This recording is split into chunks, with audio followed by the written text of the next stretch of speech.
She needs a date to her best friend's gala. He wants to settle down. Can they get past their hang-ups to see that they should be together? This is the premise of The Accidental Swipe by me, Y.M. Nelson. This steamy contemporary romance features Jason and Fortune, two people who've given up on love and are urged to use an online dating app to find someone. When they find each other, the attraction is undeniable, but their jaded outlooks on love based on past emotional hurt may keep them from getting together. The Accidental Swipe releases on July 25th, 2023. Go to ymnelson.com for all of the latest details.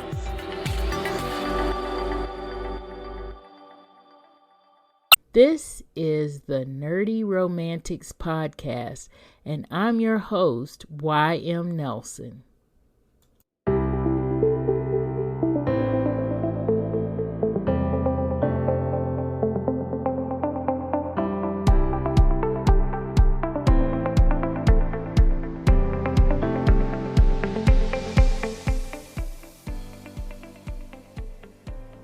On this episode of Nerdy Romantics Podcast, my guest host and I recommend several romances that have plus-size main characters, but I would be remiss in recommending these without mentioning my own guest host Mary's new book, A Highlander for Hannah.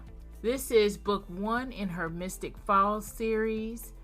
And Highlander for Hannah is a little bit time travel and a whole lot romance. Hannah Glenn is ready for a change. After quitting her job and breaking up with her slacker boyfriend, she moves to her family's farm. In her search for clarity, she let her best friend talk her into buying a love spell. Hannah doesn't believe in magic, but decides to perform the spell anyway. What harm could it do? The ancient, brutish, but also undeniably handsome Scotsman she finds in her barn the next morning might be the answer to the question. Graham McNeil fell asleep in his uncle's stable in 1745. He awoke over 200 years in the future across the Atlantic. He's in a world he knows nothing about, with a woman who drives him mad. Mad with lust, and just plain mad. The spell can only be reversed under the moon of the spring equinox. They're going to have to find a way to survive each other until then. It's only a matter of months. I mean, what can happen in that time? Will Hannah and Graham learn to live with each other? If they can, then maybe, just maybe, they can find a love worth crossing space and time. Check out this debut novel, A Highlander for Hannah, Book 1 of the Mystic Falls series by Mary Warren, our guest host in this episode and creator of Fat Girls in Fiction. A Highlander for Hannah is available in both ebook and paperback formats. Hello, Nerdy Romantics. So today is our possibly last installment, at least last installment of this season of Who Gets an HEA, and our topic or our theme for the books for this particular episode is romances with plus-size main characters. What we mean, well, there'll be a lot of terms that we'll throw around. Let's say this. I use these interchangeably, and I think most people use these terms interchangeably, but not all of us think of them interchangeably. Terms like plus size, fat, curvy, voluptuous, zaftig, those terms are all kind of used interchangeably, all to mean the same thing. But I think for some of us, we think of them kind of in a little bit different way. I don't know if anybody wants to kind of chime in on how they think of these terms, but for me, I think of plus size as an umbrella term. that would mean anybody that's not in, if you're thinking fashion, that's not in that straight size category, that wouldn't be able to go into any place and get something, right? Somebody that is at least a size 14 and up for American sizes. That's also kind of an arbitrary number, when we think of it. Nowadays, which I'm very happy that it is happening, is that the term fat does not have as much of that negative connotation as it has, which is, there shouldn't be a negative connotation to it. It's only a societal thing, in my opinion. And I'm glad that society is starting to turn it around where fat is not a negative connotation, and it will not be used in a negative manner here, unless we may be talking about a villainous character who's saying something and trying to be rude. It's just a denotation of a person's body size. To me, when I see curvy, this person is more normal size in society. Maybe not normal size in media, but normal size in society. They just have a few more curves than what you see in media. They're not stick skinny. So what do y'all think? My guest hosts who are on today are Marcie, Mary, Staci, and Dana, and they've all been with us before. So what do y'all think about these terms? And what do you prefer, by the way? So this is Dana. So I have to first put out that I'm older. So I'll put out and say I'm part of that Generation X. I'll tell you kind of how I feel and where I come from with this. I grew up and plus size was the thing. So plus size, like you said, is very fashion related, but plus size was a comfortable word basically growing up for me. I was like, yeah, I'm plus size, Fat was derogatory. So fat is used by people who are being mean in school and things like that. So fat was definitely not a word that I would have called myself, and certainly would not have wanted anybody else to call me. Now, as I've gotten older, I do associate plus size more with fashion. And fat is okay if I'm calling it myself. But if somebody was like, oh, yeah, that's Dana over there, the fat girl, that's not okay with me. Like, I'm so much more than that. And technically, when we talk about fat, we all have some of that. So I'm like, how does that make me different? So I don't like that term either. And it's funny that you mention it, because you're like, well, what term do you like? I don't know if I like any of them, to be honest with you.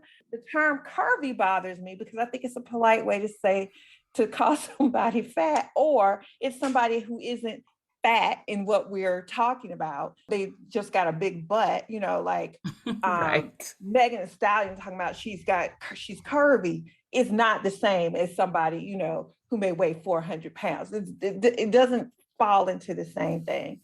So I don't honestly know which one I prefer, because I don't think I like anybody referring to my body in any way like that. Like, I don't want them to say, oh, the girl with the big boobs, oh, girl with the big feet. Like, I don't think I want any of that. So I think that's a great question that honestly I cannot answer what I would want them to call me. I'm still okay with sections in the store saying like plus size or something, because I grew up on that.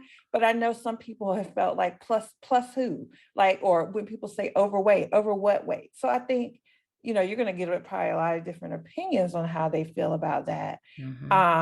But I also, to me, it's going to depend on who's saying it and where it's coming from. Right. But I also don't like the word like obese. It just sounds grossly disgusting. And I know it's a medical term. And I feel like it's funny because I feel like it's sure thrown around a lot more than I feel like it used to be. I think almost everybody at this point has heard that word at some point. In terms of what I would like to be called, Dana is a great start. yeah, exactly. Exactly. So, at least get my first name right. Yeah. Right. So yeah. I think for me, and this is Marcie, I think for me, plus size is probably the term I use because society needs some way to categorize me, right? They need some label of their own. To Dana's point, I mean, I don't know that I appreciate that being anybody's main descriptor of me, but if you have to have one, I'll go with that one. I'm not deep enough to try to find the one that is exactly personifies who I am as a person. I'm old school. Plus size was the term. I don't necessarily consider myself particularly curvy, so no need to go down that trail. I'll just stick with the traditional and go with what it is. If that's required at all. Usually if I'm trying to describe my size, I just pick a person in comparison and say, well, have you ever seen X or have you ever seen Z? Mm-hmm. That kind of thing. I prefer that more than trying to give it a term, because everybody is relative, right? It's relative to what you know. It's Exactly. relative to your preferences. It's relative to your perspective. So I can say I'm plus size all day, and then somebody meets me and was like, oh, because I don't, depending on what their mind is about plus size. If you think a size 12 is plus size, hey, when you meet me, you're like, oh, wait. Right. But if you think, you know, that 6X is plus size, then you have a different, you know, kind of perspective. But if you need a label, I still do go old school and just go with plus size, because it's easy and I don't have to think about it. Yeah. All right. Well, I can chime in, and I do use the word fat because I run the website Fat Girls in Fiction, which is a database where you can come and find all books that represent fat main characters. And I understand that word has been historically used to harm, and that there are a lot of hurt feelings that go along with that word, and there should be. But I use it to try and neutralize the word, because at the end of the day, it is a description that holds no moral value over life. Mm-hmm.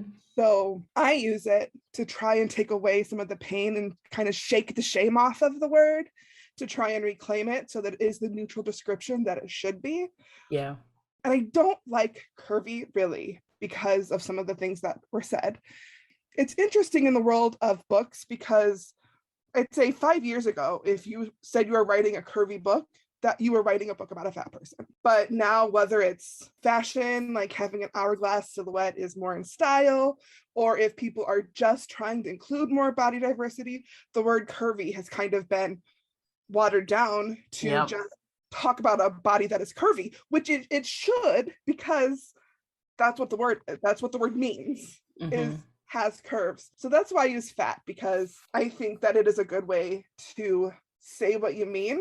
And if more people start to use it, then we can shake the shame off and it won't be such a harmful word. Right. Okay. Wow. A lot of different feelings about that. Staci, what do you think? Well, I guess I'm like Dana and Marcie in the sense the older generation, as Dana puts, it's like, really? But that plus size, I guess I would overall prefer plus size. At the same time, I will reference myself as fat, but I think it really depends on who I'm with, and who and the group of people that I'm with. Because I really don't see a problem with calling myself like, yeah, I'm fat, but I know how people view the word. And so often, because of how people view that word, I won't say that, because, well, you're beautiful. I said I was fat. I didn't say I was ugly, but it's just people think, oh, fat and ugly or fat and lazy. I mean, they think those together. And I do think of it as a descriptor, but oftentimes I won't refer myself as fat, just depending on who I'm with. Overall, I think it's like, I would just say plus size versus anything else. Because I mean, I would use that all the time versus to say I'm fat. But I will refer to myself depending on who I am. Dude, yeah, I can't do that. Yeah, my fat behind can't fit in my. I would refer to myself in that way on certain things. And I'm not saying it derogatorily. It's like, I can't do that, or they don't have anything for my store, my size in that particular store. Yeah. And so I will refer to myself like that. And I don't think it's really, I don't feel it's being negative to me, but again, I know how it is taken by a lot of people. So I rarely will say that in, I guess, mixed company. I'm more likely to say it with women or with people who I just know understand what I'm saying when I say fat. I'm not putting anybody down or myself down when I say that at times. But again, like I said, I do prefer plus size over anything else. And it has changed over the years, because I always thought when people said curvy, and then I know someone just mentioned that curvy and that was supposed to be a plus size. I didn't really think curvy and plus size are the same thing, I guess. Yeah. Because to me, curvy is just, like you said, Megan, who was it, Dana who said Megan Thee Stallion? I think so, and yes. I would call herself curvy. And I was like, yeah, I would consider her curvy, but I didn't consider just because you said they were curvy as plus size. I just thought that person usually had breasts and behind, and they were curvy, but that didn't mean that they were plus size. To me, that wasn't the same thing. Right. So when someone says curvy, sometimes I will think, okay, until I see them, I'm like, so what do you mean by that? Where on the scale do you fall on that? I prefer pretty much any of that besides obese. And don't put the morbid in front of it either. So I know that morbid. It's like, are you kidding me? Death fat. So right. I mean, that's probably the one I probably least out of anything least like. Now I do. I'm not a person that says, well, I want, we don't have to have a plus size section or whatever. I mean, sometimes that's helpful. And so I like going to, if I'm not going to a shop that's geared toward my size, I like to know, do y'all have plus size section? Now, I don't care much for if it's way in the back and you got like 5 items. No, but I don't mind if you have in a store where I can easily find stuff. And if you're not going to mix it in, at least I can find it. And if it's a plus size, I'm fine with that. Now, probably in my youth, and I've also noticed other people who are thinner, plus size, I just don't want to be in the section, that kind of thing. Yeah. As I got older, I got over that. But I know there's still people who, just wouldn't go in the store. Like, they won't even think you're the plus size. Why you care? But there were people who did because it was a shame kind of a thing. Mm-hmm. I think plus size to me is one of the words that I probably use the most. And I'm probably just rambling on, but plus size typically is what I'll use the most because I feel that I'm comfortable with it, but most people who I talk to or who you interact with are more comfortable saying plus size than anything else. Or at least our age bracket is. Mm-hmm. And don't think of yourself as rambling, Staci. I think you make a lot of valid points, which actually will go into kind of the books that we're going to discuss. Is the whole discussion that we're having about the different words and what do we call people who have a bigger body size than what we normally see on TV. That's just how I'm going to say it. And how we view plus size fat people in this society. I mean, just our discussion about what words do we use shows that there's such a complicated relationship with weight in this particular society.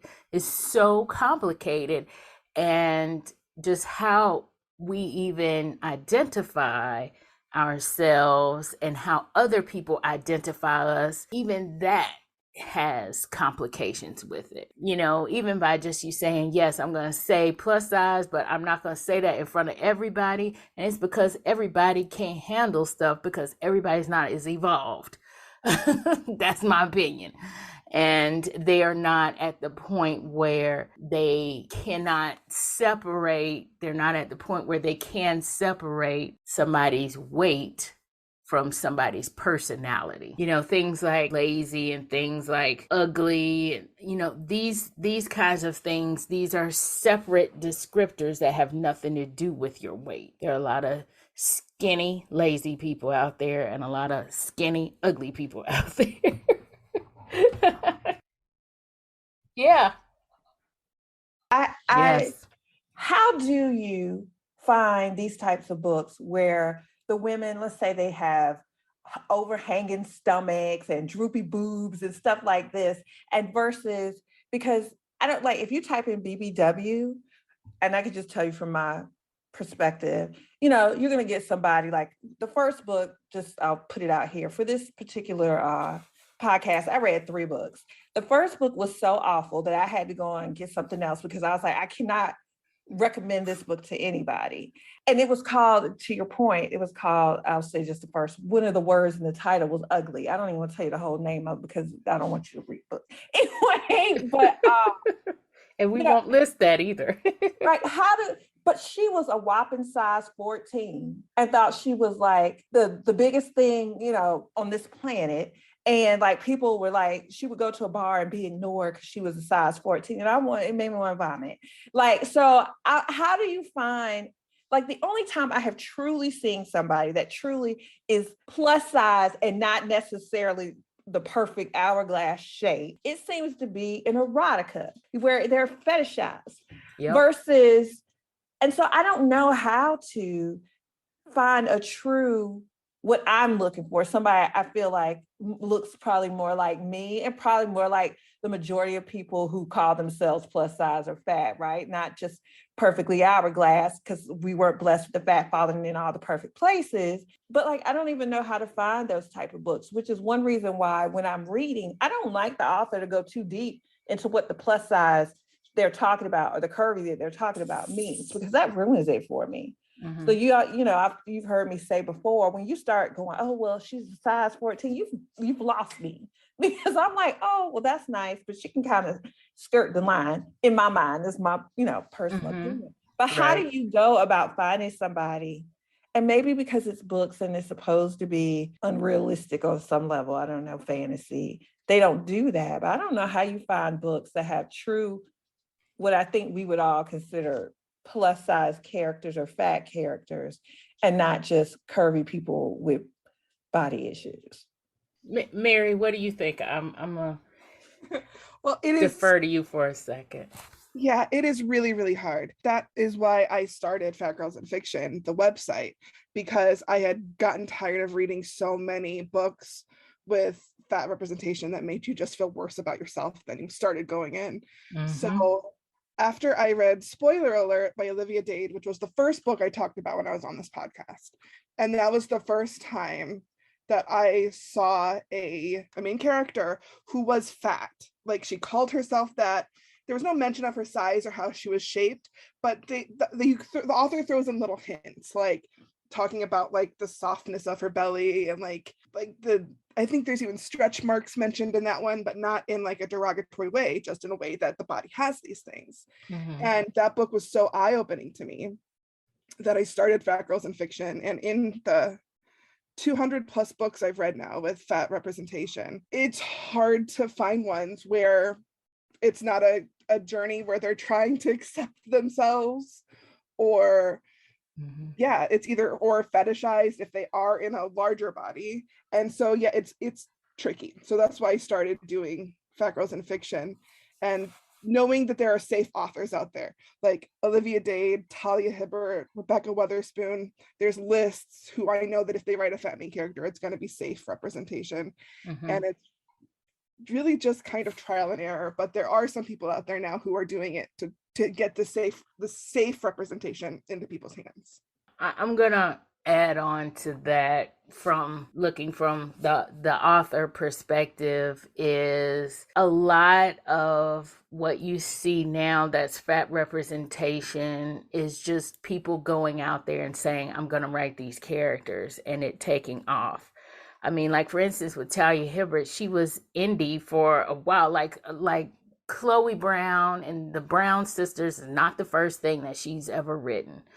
She's written a lot of other books, and they've all had kind of, while they may not have said, this person was fat or this person was plus size, the person was real. They had real body things, like you're saying, like boobs that aren't in the right place, or, well, her character's a little bit younger, so maybe their boobs are in a little bit better place than some of them. Then what happens with age, but they're not perfect bodies. The thing about it is, it's really more of an emotional journey. It's like that journey to self-acceptance kind of thing is really mostly is women's fiction. And the only person that I know of in women's fiction that's really taking that on is Jennifer Weiner. That was her very first book had a plus size character in it. Of course, at the time, which was like, I think that book is like 25 years old or something like that, almost 25 years old.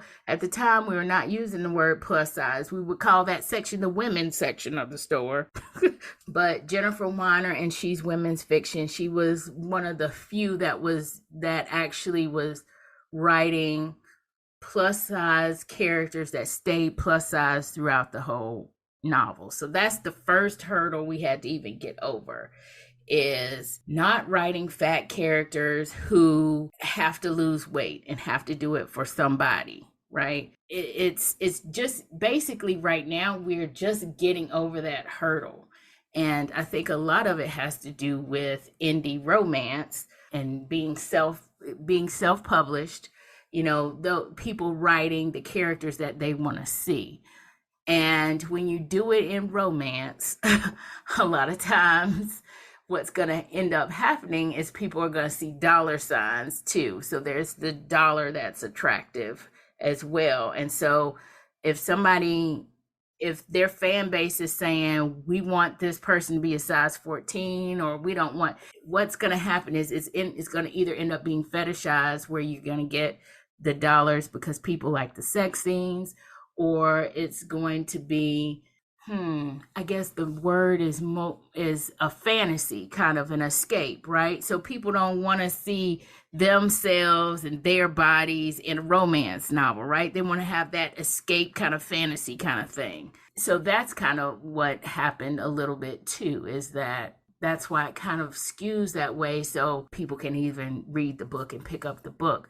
But now that more, I would say, mainstream authors, or more authors that are going mainstream or becoming bestsellers with plus size characters are coming on the scene, maybe the representation will grow. That's, in my opinion, this is like all totally new, even though we've needed it for decades. The author part sees that this is totally new, and the part of it is, and that's even for me. I mean, part of the reason why I'm writing some of the stuff I'm writing is because I don't see it out there, or I didn't see it out there. I didn't see the plus size Black woman in an interracial relationship with a fit man. And now that I know that I could write something and potentially I could get some eyes on it because I can indie publish it, that's what happens. That's what emerges. And that's also why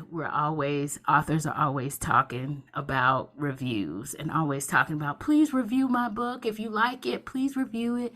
That's why we do that, is because if you like it, or if somebody's looking for this book, they're not going to be able to see it unless other people have said, hey, here's this book, because there's so many books out there. And to even find a book under all of that, even by you putting in the filter BBW, even by you putting that filter in, you're going to have to wade through so much stuff to get to what you want, just like you're saying. And that's why when we're recommending something, that's why we always talk about, hey, please review my book. It's not, we don't get extra dollars necessarily unless somebody sees it and say, oh, I like this book, let me buy this book. But they've got to see it first. And so the review helps people get seen. For Mary, who's been looking for fat representation, for her to say is few and far between.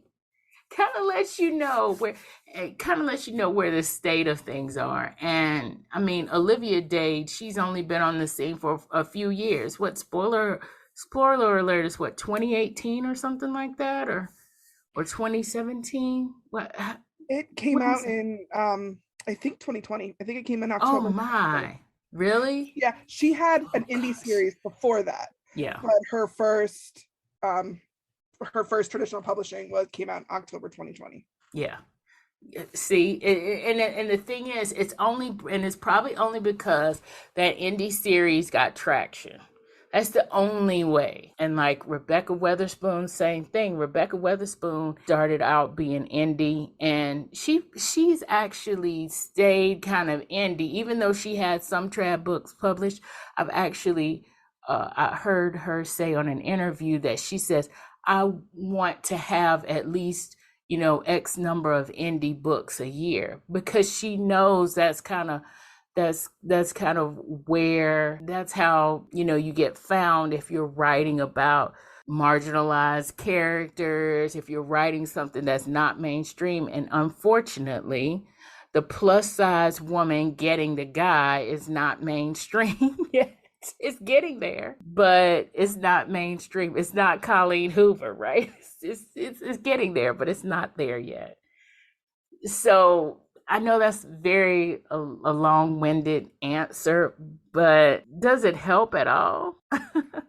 No, it does. It does. I mean, to me, so I was going to ask you, where is the best place to go to look for indie books? Well, if you're looking for indie romance, or if you're looking for an author who likes, who is writing in that space, a lot of them are in KU. They start off in KU. I'm not sure why they do, but then there's also streaming places like Radish, and Radish is straight romance.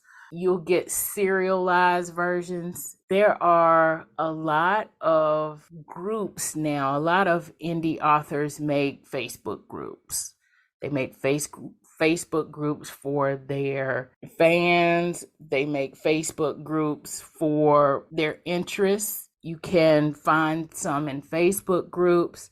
A lot of times too, it's just looking at also bots, which is another reason why people should review and, all that kind of stuff is if you're in Kindle and you're looking and you like this book, looking at what somebody else, like other books that have been bought, sometimes that helps. Sometimes it doesn't. And of course, going to Fat Girls in Fiction, Mary's website. Mary, how do you find different authors with good fat representation? I find a lot of them on Goodreads, on the lists. Like you can Yes, lists list. that just have books with positive fat representation, like just there's those kinds of things. And I also find a lot on Book Talk. Book Talk has changed a lot of the way the publishing industry works. Yep. And I've found a lot of good authors and good recommendations on Book Talk, and that is where I am most active giving reviews.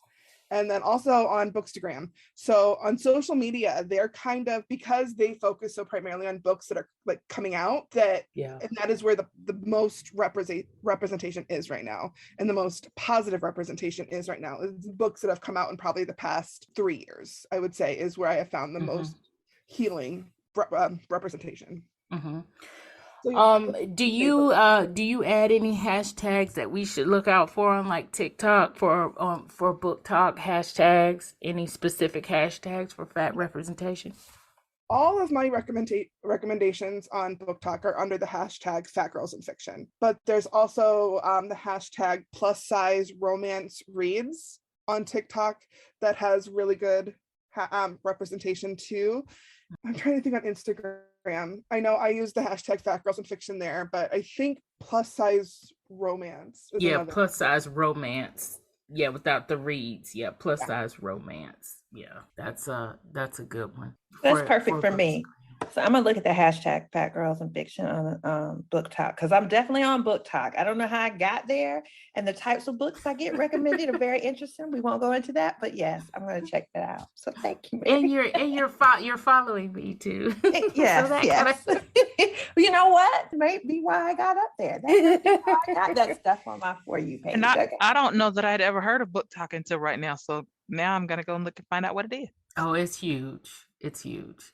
So yeah, Book Talk hashtag on TikTok. Yeah, it's a huge hashtag.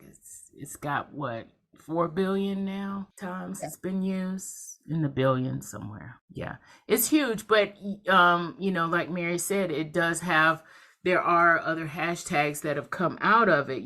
There's of course, plus size romance reads there. There's all kinds of like, more specific book talks out there, because Book Talk is so big that, it's spawned a bunch of different hashtags. But yeah, the social media component.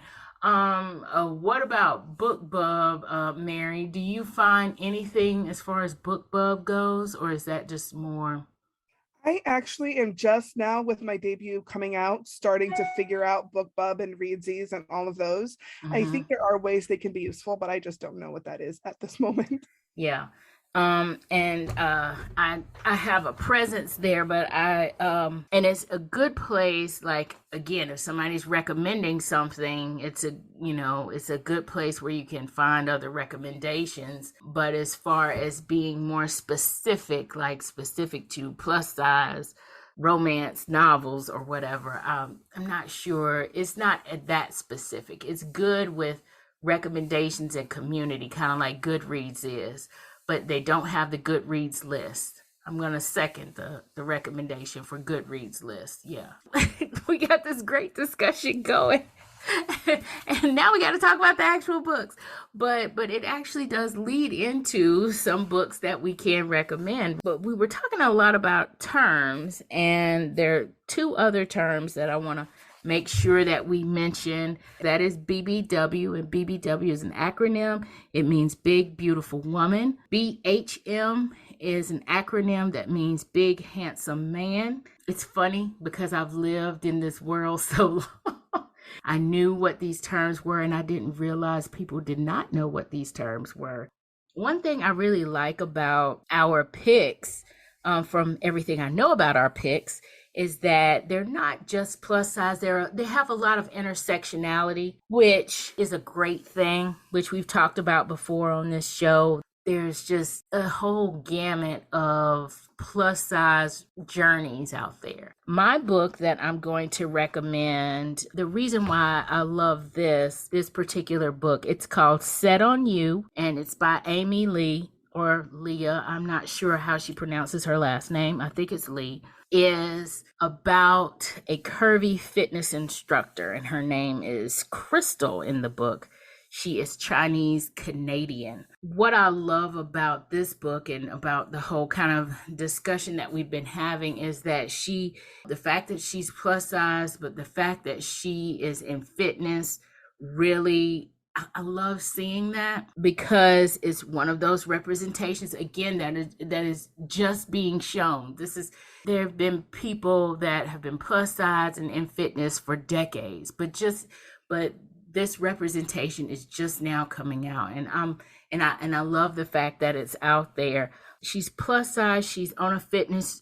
She is a fitness influencer, and she's been doing it for a while. So it's not like, hey, I'm doing this to get skinny, or hey, I'm on a journey to get skinny. No, this is how we work on our health, and that's what she's all about. There are mentions of how people act with her in the gym because she's a fitness influencer. She's always in the gym. That's like her workplace. And so there's a whole different level of, I don't want to say hate, but that's the only word that's coming to mind. There's a whole different level of competition, whatever, when you go into a gym. It's a whole different level. It's one thing to just walk on the street or go to a store and, or go to a restaurant and be in public in that. But in that gym environment where they are looking at bodies or where they're trying not to look at bodies, or, trying to be, whatever about looking at bodies, there's a whole different level of whatever that comes about when you're talking about being plus size or being in that gym environment. And while I'm not a fitness nut or anything, like, I go to the gym every now and then, and so that kind of that resonated with me. Can I think? Yeah. Well, I mean, I don't say it's hate, but it's like you're considered the lowest common denominator. Yeah. Kind of thing. Right. And so it's a hierarchy. It's just like, if you can do it, I know I can do it, kind of a thing. Yes. Right. Exactly. You get that feeling. Exactly. You get that feeling. And it's like she talks about that. She talks about, how she's had to vie for time on certain machines, and she talks about the people who are just like into bodybuilding, and she has different kind of character portrayals of different gym folks. And it's no surprise that this is an enemies to lovers romance, because the guy that she meets in the gym, she's kind of, he puts a towel on a machine, and it's like, or he didn't wipe off a machine, or he left something on a machine and goes to another machine. And it's really funny. But the enemies to lovers part of this romance, actually, it turns real quickly. They turn from enemies to lovers real quickly.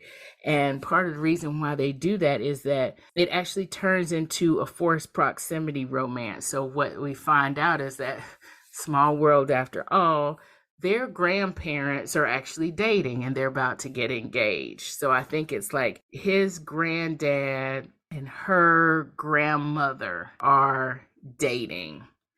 And so they end up getting invited to an engagement party. And so they kind of realize, they have to get along.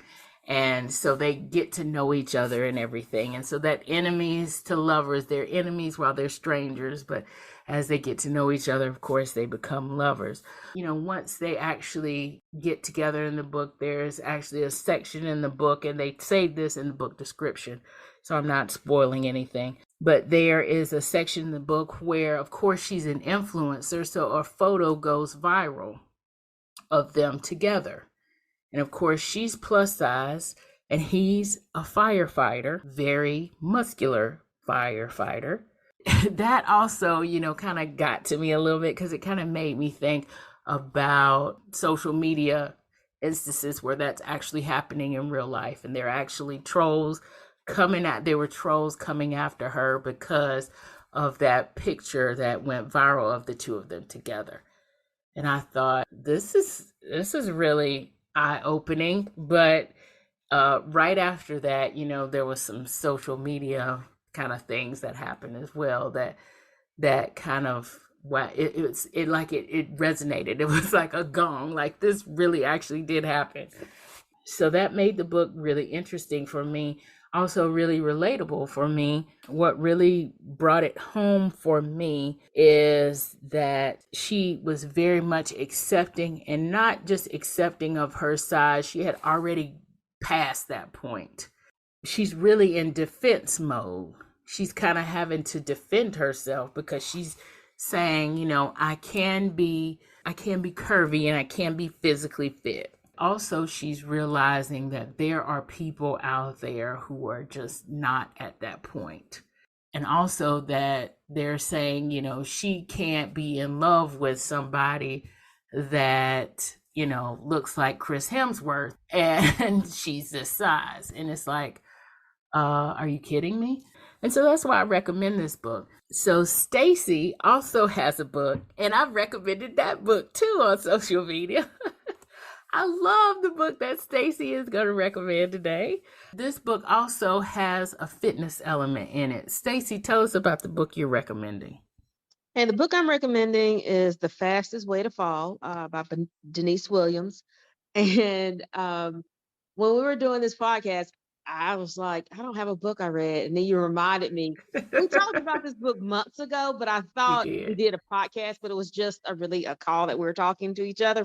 Yes. So I forgot that I did pick this book out at one point.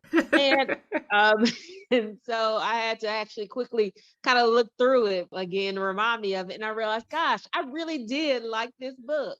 Yeah. When I it's a good one. Kind of went through it. And basically the main characters are two people, Britta and Wes. And the whole thing is kind of what it starts off is Britta, she works for a fitness, or I want to say fitness, maybe a wellness magazine. And she wants to get the promotion to be a features writer, but she's an assistant right now. And so she kind of pitches a story that she would work with this app about fitness and wellness. And when you read the book, it does describe her initially as plus size. And the thing I really liked about it was that when she talked about it, she talks about herself. She's not very she's not on one end on body, on the really far end of body positivity, but she's not negative about her body either. And that's why I like. So sometimes you read a lot of books about, if the heroine is a plus size, she's either so down on herself, like, oh, I'll never find love, or she's so body positive, is like, so you never look. I mean, that I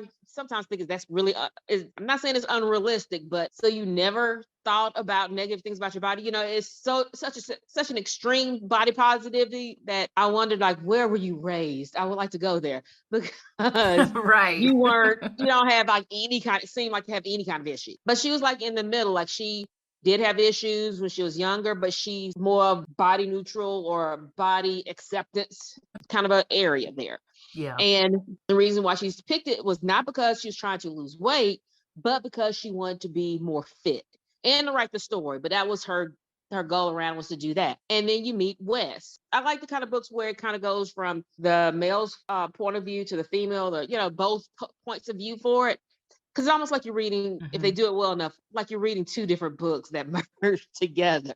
Right. And we see, we read about Wes, and he owns that app, but he's kind of getting a little disillusioned from it because he enjoys it, but he enjoyed the actual working with people, not the administrative side of running the business kind of a thing. He's has his own set of issues too. He has competition with another company, and the company is run by a former love interest. So you have that. But also, like I said, he has his disillusionment with his being a president or CEO of a company, which he liked to be doing a lot of the grunt work. They meet because she's doing her story, and he's basically kind of gone back to what he used to do in the company, which was work with real clients. And so it's one of those, I'm trying to think of a trope, kind of, I want to say friends to lovers, because they weren't friends, but they didn't start off as lovers. So they did get to know each other through the app, and they never met initially and grew to like each other that way before they actually meet. And then when they meet, they're still not meeting in a romantic sense. Right. I mean, I'm not want to go too far in the story, but it is one of those friends to lovers kind of a thing, and also misunderstanding. So, there's always some sort of misunderstanding where they get wires crossed, and you did this for this reason, she did this for this reason, he did that for that reason, and y'all talk it out, you realize it's not that big of a deal, but it would be a good story if y'all actually talked it out. Right. The reason the story was really great, but I like the fact that they focused on not trying to get her thin. And in the book, she talks about she does lose weight, but not to the point where she's even considered thinner, but she is active and starting to work out, and just really appreciate the fact that what her body can do when she started working out. And in there, they also talk about how, she talks about near the end, almost like a pro, like she gains some of the way back, she loses again, just the cycle of life kind of a thing, which I do appreciate. The characters were really well written. And the some of the other characters in there were really, I thought it might be a good story. I mean, if she's going to do a second one, Wes has like has a assistant named Pearl and his partner at the company Cord. And you see there's some underlying thing going on between the two, but they never really talk about what happened. I was like, is that another story? Is that another story in the works there? Because you end up liking those two characters as well. Yes. And I think she has said yes, that's another story. Okay. But yeah. But I mean, I really liked it because it focuses not only the relationship, but the fact that it wasn't she had to get this way to get him kind of a thing. And because I like to work out, and it's been like a struggle for me to do that. And it's just, it kind of, it spoke to me in that sense, because she wasn't trying to do, I'm working out to get down to a size. She's working out for a story, but in the end, her whole point of view was, I'm working out because I want to work out, not just to get to a certain size or anything like that. Right. And she said in the very beginning, she wanted to look good naked. Yeah, that was one of her goals, or at least, and she said look good naked, but I was just like feel good naked. Right, exactly. Which is different than looking good naked, because that could be objective depending on who you talk to, but feeling good naked, which is to me totally different. Yes. Exactly. And so I liked that part, that she did that, and that he started to fall for her. And again, it started just by the app. They never met. They never really focused on that. And he's fit and all that. Well, yeah, I guess he's fit. Yeah, he's fit. But fell for her regardless of her size. So it had nothing to do with her size. It was her personality, her actual. I mean, he did show appreciation for her size. No, he changed that. She did show some appreciation. It wasn't all mental for either one of them, but the fact that wasn't his focal point, and I would consider this, it was steamy because it was some good scenes, but it was kind of like the Talia Hibbert kind of a thing where it is not jump start like that. It is a slow burn. Yeah. And I think she's called it a slow burn. Yeah. But I really enjoyed the book, and I mean, I listened to it. This was one of the ones I listened, and I was just really, the characters had me very interested and riveted. She did go into detail about that I felt for each character, because each one had their own things going on. Like she's trying to to get higher in her company. She also has some body issues in it. But again, that's not her full focus. And he has his own thing going on with his company, but also his personal life. It's not all roses and everything. There's things going on with his personal life and his family. So you do feel for the characters, and you do want to see them both be happy in the end, no matter what that is. Right. Agreed. Yeah. And he does have he has some Mhm. family issues. He has some ex issues. He has issues, but it's not, at least it's not overly like, right. It's He's not damaged. he's not damaged. It's just like no one has a perfect world, but right. but at least it makes him more human. Exactly. Denise Williams has a tendency to do this with the books that I've read of hers. This one is a book 2, but book 1, her characters in book 1 were not plus size. But she writes very realistic characters. Like they have things going on. They have real lives.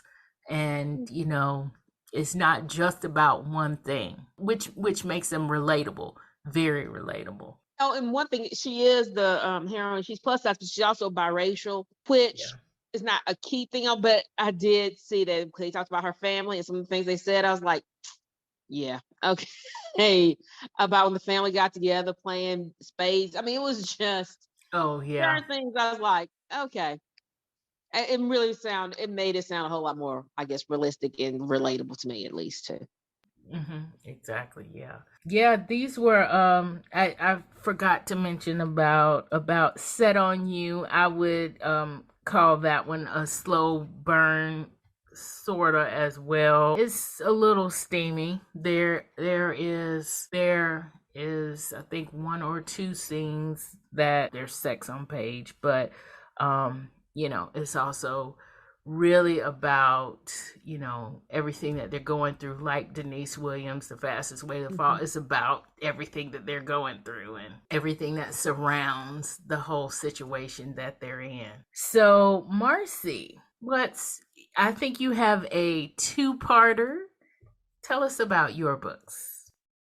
Well, now I feel I'm glad I'm in the middle, because my books are, your books were really sweet. And my book is much more urban fiction romance, as in there is a love story. It is an urban romance, but it's urban. So it's a lot grittier. Let's go with grittier in terms of the presentation of the characters and of the story itself, because it is urban fiction. So I'm talking about Who's Gonna Love You Better by Kendra Sumter. And as y'all know, I'm a huge KU fan, so Kindle Unlimited. So this is one that I found there.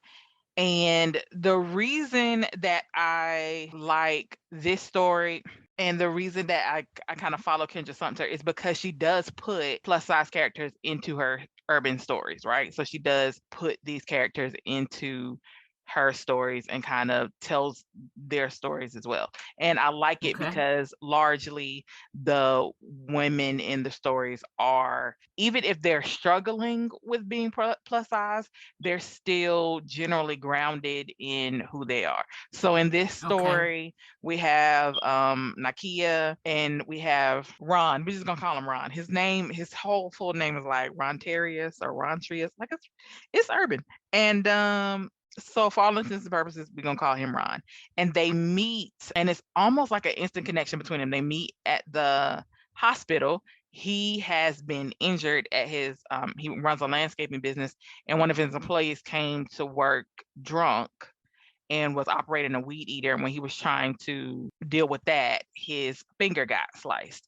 And you find out that she's a registered nurse. And so she's the person that was like the first triage person when he came in. And they had this kind of instant connection. And that's when you find out that Ron actually has, now he's like 6'9" and 275 or something. He's pretty big himself, which I thought was kind of an interesting element as well. Because usually when you see these stories, like one person is average size and the other person isn't, and that's kind of the tension in the story. There is no tension. He's a big guy, prefers a bigger woman. And it's funny because when he first describes her, and to Staci's point, it's one of those where you hear her side and then his side as they tell throughout the story, right? So when you hear him describe her at first, you don't know what she looks like because he just keeps saying, I've never seen someone that looks like her. And you don't kind of know what that means exactly. But you find out that he is an extremely attractive man with a scar that runs from the top of his top lip up through his face and then cuts through his eye and up above his eyebrow, right?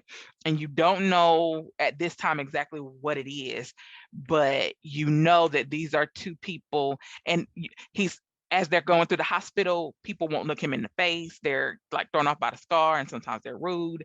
And he has friends who are like attractive, and so you'll see that the nurses have been treating him differently. So when they meet and she immediately looks him in the eye, they have this connection. He winks at her, all is well in the world. He hopes he sees her again, and then you kind of like, oh man, I wonder what's gonna happen. And then you meet Nakia in her own description, and that's when you learn Dana. And this is one of the things that I found. She is a plus size woman.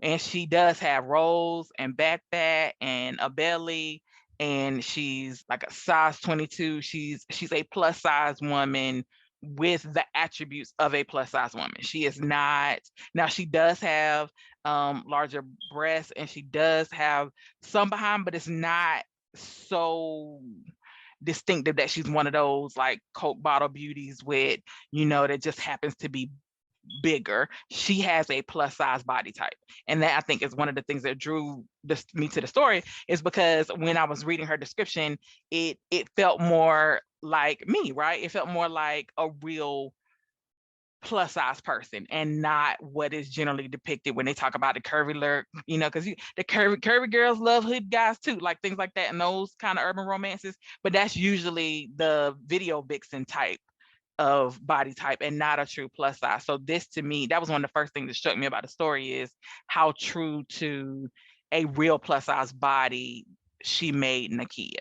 And that was one of the things I really like. Now, they have this instant attraction to each other through some coincidental things. They run back into each other, acknowledge that attraction, and attempt to move forward. And that's when you see all of the dynamics of her family and of his family, and of the places that they previously played in those families, because they were single, and because they were his family largely considered him undateable. And so, but while he was single, they took advantage of that. So they're thrown off by this new relationship. Her family, she has a sister who is more of your like average size, and has always considered herself better than her sister because she's smaller. So they have a different dynamic. And then just to add a little bit more to it, she has a best friend who is a size 16. She also was larger, but felt like she couldn't get a man at a larger size. So she lost weight, got to a size 16, but still couldn't be happy in her own body, and is struggling through a lot of things. And so you see a lot of times that there is friction between the two of them, just because Nakia is so confident in her body. She also, I think, some of the other stories says that, she's plus size, but she doesn't have any of the key diseases that you associate with plus size women, and she's generally healthy. She does exercise because she does want to live long, but she's just not going to be a stick figure, right? So, and then T. Angela, which is her best friend. Yes, I said T. Angela, which is how you know this is urban fiction, is struggles a lot. Even though she's lost weight, she struggles in her identity in an interesting way, and kind of gives a flip side to that. of being plus size versus used to be plus size and what that feels like, and how, but still not being small enough, like feeling like you're still not skinny enough. Like, when is your best self ever gonna be enough in comparison to others, and do you compare yourself to others? But in the midst of that, I'm going to put a few disclaimers out. This is urban fiction at its finest. There are all kinds of language, and I was tickled because I'm from the South, but it does have a lot of grammar that is spelled the way that it sounds. There's a lot of the conversation between characters that, if you're not from the South and you don't typically drop vowels or recognize some of the pronunciations, it might be a harder read for some people, just because of that.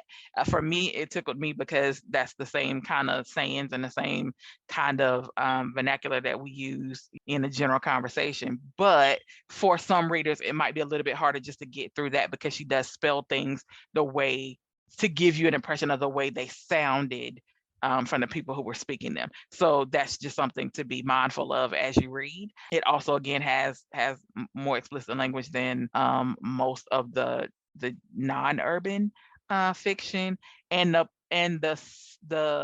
sex scenes are as urban as you would imagine, based on my first two disclaimers. So do that what you will, but just know this isn't the kind, gentle implication of activity. This is pretty direct, and it's pretty explicit. So just know that as you're reading it. The interesting thing is, it doesn't happen until, I don't know, like 3/4 of the way through the first of the two. Now, this is one of those, and I think it's more of the genre itself being that it is that urban fiction where there tends to be a cliffhanger. So there are two to wrap up their happily ever after, but just those scenes don't even come until 3/4 of the way through book one. Now, I was still reading at that point because the story itself is pretty engaging. It's a lot, but again, a good read, a good story. Some interesting dynamics in relationships.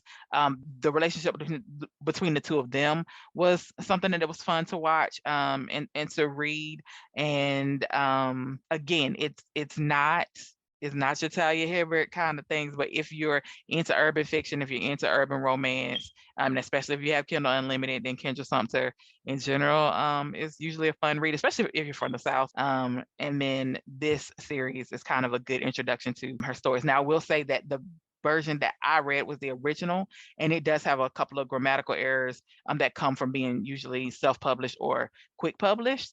But I do notice that she is re-releasing a lot of her titles, and I think in those re-releases she's corrected some of that based on the feedback from the reviews. So also that, just disclaimer, but it wasn't so much that I couldn't read it, but I think if you're an avid reader, you'll notice them, and I think that she's tried to address that in her re-release. That's awesome. Also, another reason why reviews are a good idea, especially for some indie authors that may just be starting out, or may not have had the big, wonderful editing budgets that you need in order to put out one of those pristine copies with only a few typos, because everything has some typos. And you said, Marcie, that most of her main characters are plus size. I wouldn't say most, but I would say a good portion of them. Okay. Tiana, Tyanna, is also an author who tends to have most of her characters be plus size. Kendra Sumter is kind of an even mix between, in general, even if it's not a main character, there's usually at least one in the story, but she's also getting better with her newer stories of putting that into the tagline on the books themselves, so if the character is plus size or not, which I appreciate sometimes when I'm strictly looking for a plus size kind of story. Right. But there are a lot of them, I will say. Going back to kind of what Dana was asking, like, how do you find these books? Plus size romance is not a category. It's not even a subgenre, which it should be. Not an official one where, when we go in and we categorize our books in, for instance, in Kindle or in Amazon, that's something that you have to go and you have to specifically ask for to be put on as a category. It's not something that's like just right there. Right. And a lot of times, like, it'll say like a BBW romance or something is the only way to find them. So, and you're right. Even when I'm doing, and we have to write that part in. And like it'll be on the cover about. at this point, which is kind of how I find them. But you're right. Even in Kindle Unlimited, I have to do like, word searches of, BBW and urban romance, and or I have to try to remember which authors generally have those as leading characters, and then just try to follow them so that when they have new content, it just kind of automatically pushes to me. But you're right, it is not an easy search, even with Amazon being what it is. I had expected it to be far easier, but you're right, a lot of stuff isn't tagged that way, and so it's really hard to find it unless it's in the title or in the subtitle of the description, and they can pull it just on BBW. But even then, you have to wade through a lot of, to your point, erotica, that's straight erotica, rather than what is an actual romance or fiction. So you're right, it's not easy. But like I said, Kendra Sumter is one where I know, generally speaking, that it's a good chance that one of the characters will be. Tayana is generally. There are a couple of others where I found that there sometimes are stories, and then I just follow those authors just so I have a better chance of being reminded when they have new content, so I can look in and read the descriptions. Okay, so Dana, what is your selection for this episode? Okay, so before I start talking about my book, I want to just put this out here. And I mentioned it earlier, to get ready for this podcast, I had a book that I wanted to read that I had read in 2016 that I liked in 2016. So I wanted to refresh myself, and I was all gung-ho to talk about it. And as I started reading, I was like, oh my gosh, what kind of person was I in 2016? Because I have changed. This book, I don't like it anymore. And there were just so many red flags. It's so funny to kind of see how you progress as a person. There were so many red flags. I was like, I cannot recommend this book to other people, because I found myself, I'm trying to come up with positive things, but there were just so many things I was critical of. I was like, I can't. This can't be my book. I then went to look for another book. And this is one of the reasons, and I'm sorry, my little dog is in the background and she's sundowning, so you may hear her shaking a little bit. But so I went and I was like, oh, I got to find another book. How do I do this? And when you type in BBW and all this, the stuff that comes up is just crazy. So I decided to go in, and I don't remember all the things that I put into Amazon to find this book, but I went to one and I said, let me find something that has some reviews. So to your point, that's so important, because I read reviews to help me to determine what book I was going to read. So I was like, I need something that I can get done. So it can't be like, 5,000 pages long, but I wanted something that I had at least a good start going into it, that maybe this would be something that I would like. So the book that I chose is called Real Men Love Curves, and it's a best friend to lovers curvy girl romance. And so this was written by Kat Baxter. What she writes is, she says this is a steamy romantic short. So again, going back to the fact that I had to change my book, I was also looking for something that wasn't too long. So this is a short. The two main characters are Luke and Aaron.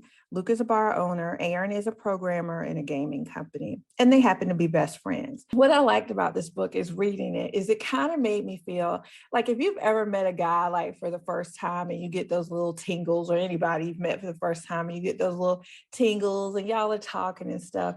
This had every element of that. Plus it had some comedy in it. And for a book that was this short, it was less than 100 pages. You actually got to know a little bit about the characters. There was definitely character development and things that you would not have expected in such a short book. So I was actually pleased about that.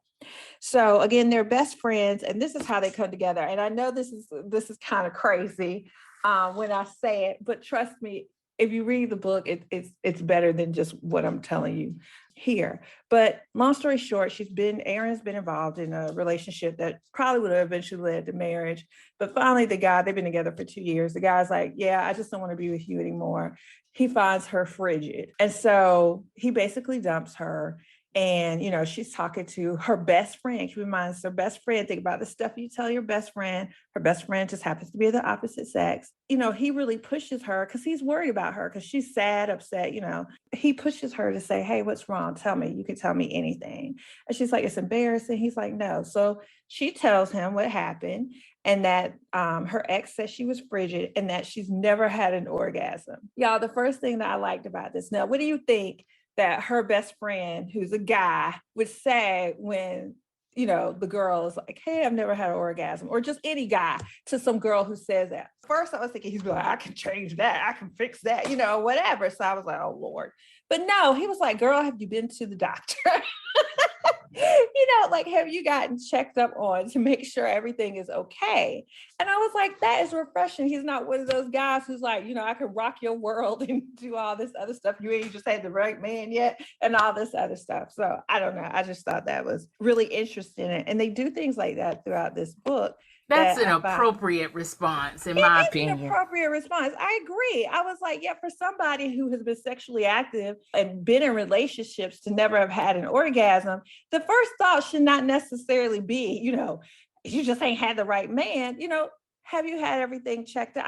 I don't know. I just thought it was great. And so I got a couple quotes that I wanted to talk about because I just thought the book was so cute. So at one point they're having it all starts when obviously they're best friends. So this is kind of awkward.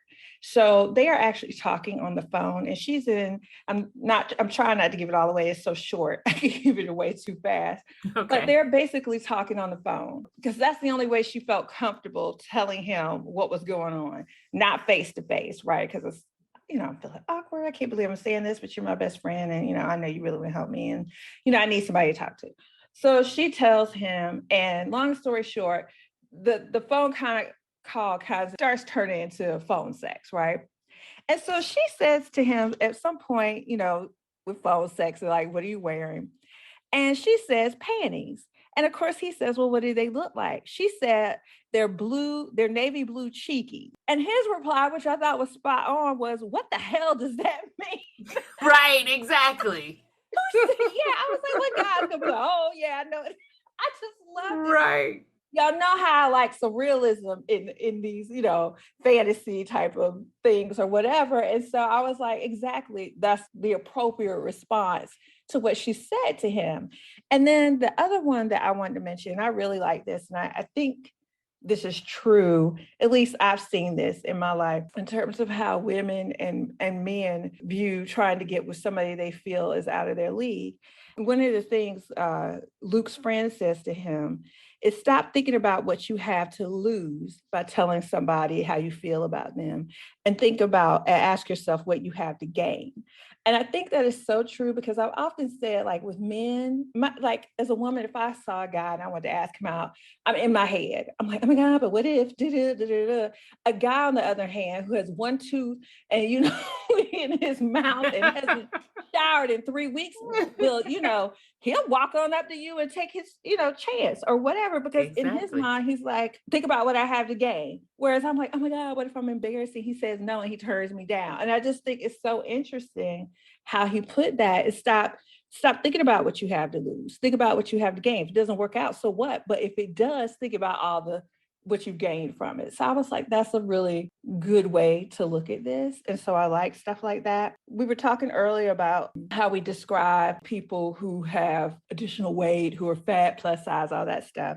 Now, I will say in this book, there were only two instances of the word curvy and one of chubby. And that's about all you got in terms of weight, in terms of being fat or anything like that. Yeah. And honestly, it was fine because I knew going into it that that's what she was supposed to be, but they didn't really detail her body. So I was okay. I was able to take that curvy and make it whatever I wanted curvy to mean to me. So we didn't get into the size she wore, how tall she was, how much it wasn't specific enough that I could not turn her into what I felt she looked like in my mind that went along with this.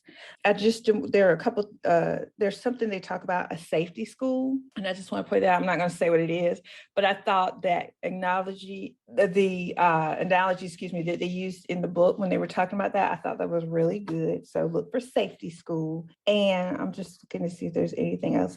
Oh yeah. So there are 3 books in this. So the second book, all three of the books are all related to each other, just somebody else's story.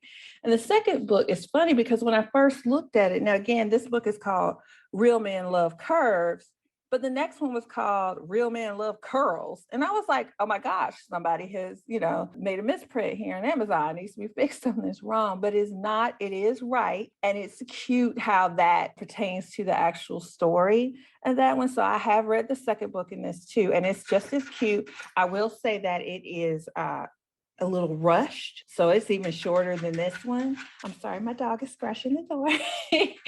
It's a good book too. I haven't gotten to the third one yet, but this is definitely something I would recommend if you want to read something that's steamy, short, but still gives you all the elements you need to say it was a good book, it was enjoyable. So it's not just it's not just an erotica that's 2 minutes long. It's not a slow burn because it can't be that slow, because obviously it's not that long of a book, but you're still getting the elements that I think we would agree that we look for in terms of like character development and a good story out of it. So I definitely think it's something that's worth checking out. And in terms of, I know I said it was steamy, I prefer the rated R kind of stuff. So it is along those lines. They don't sugarcoat it, but it's not erotica either. So my pick. So it's super steamy, maybe erotic romance, but not erotica. Yes. Okay. All right. Sounds like a good read. Love cute banter and, all those little cutesy things that happen when we are falling in love or reading about falling in love. So, Mary, what is your recommendation for us today?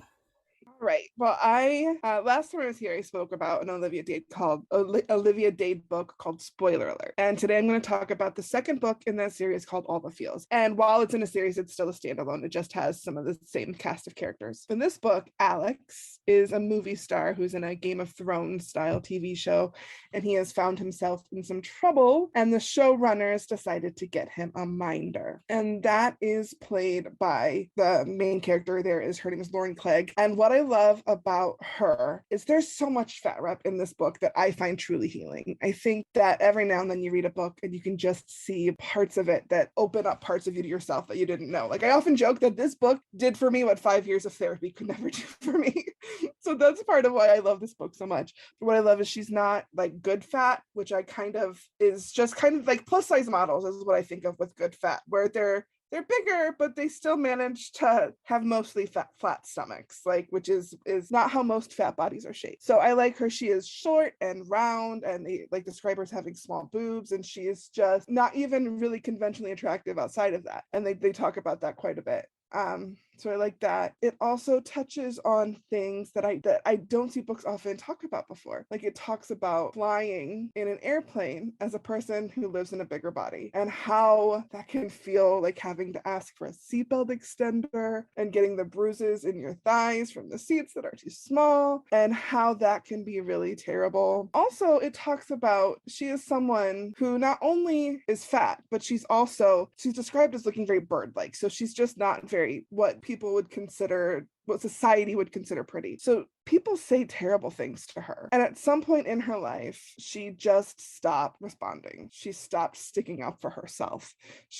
And when she did and would draw attention, the people around her would be so upset that she just was like, it's not worth it. It doesn't bother me. So she stopped mentioning it. But it did bother her. Part of what is so great about Alex is also really good ADHD representation. So he has really terrible impulse control, but also a strong sense of justice. So when people are rude to her, he white knights for her so hard and stands up for her in ways she wouldn't even dream of standing up for herself. And I really, really enjoyed that. And that also kind of gets him in trouble with the showrunners at some point. That's always an interesting part of the story. And on his side, it deals with all kinds of other interesting topics too, but the fat representation for that is just so interesting. And it makes her really examine the ways that she has let people treat her. She's never hard on her body. Like, she accepts her body. She accepts that she's fat, but she also accepts bad treatment from others for a variety of different reasons.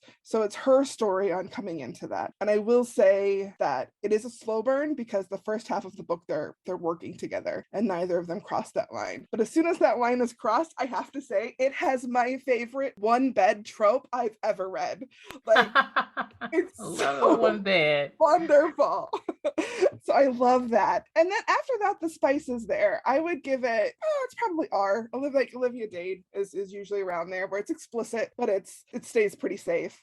But I also love that when they're doing this, they talk about that. There's one point when she talks about how, like, the weight of her body would hold him in place and how they both liked that. And so I think things like that are really interesting, and it just gives insight into what it's like being intimate as a person in a bigger body that is in a desirable way to read. And I enjoy that. Sounds like a good book too from Spoiler Alert. So Alex is on the same show as Marcus in Spoiler Alert, yeah? Yes, they're actually best friends so that you can see their relationship in both books. Okay, sounds good. We've got just a gamut of wonderful books here.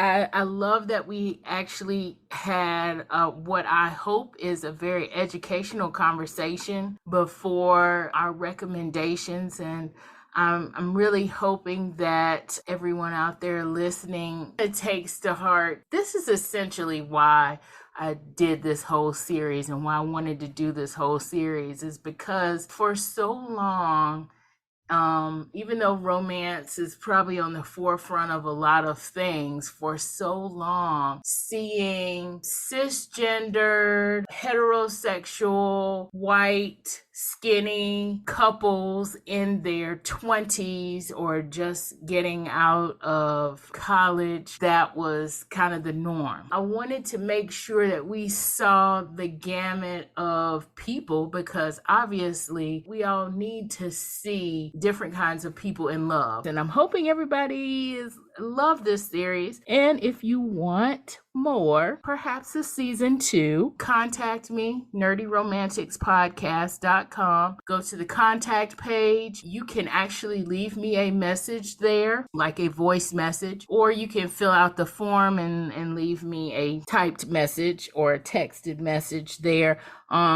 in my contact form. Suggest maybe some other areas that we may not have explored as far as marginalized heroes and heroines in romance go. I love having all of you ladies on. Thank you so much for participating in this with me, and of course for future episodes. Thank you for coming on and talking about plus size romances with me today. And thank you for having us. Yes, thank you. Thank you. Thank you. So that's all for this episode. We've got a new website at nerdyromanticspodcast.com. But don't fear, all of our episodes and their show notes are on our new website. While you're there, please consider donating to our podcast with the donate button at the top right-hand corner, or the Buy Me a Coffee button on the show notes for each episode.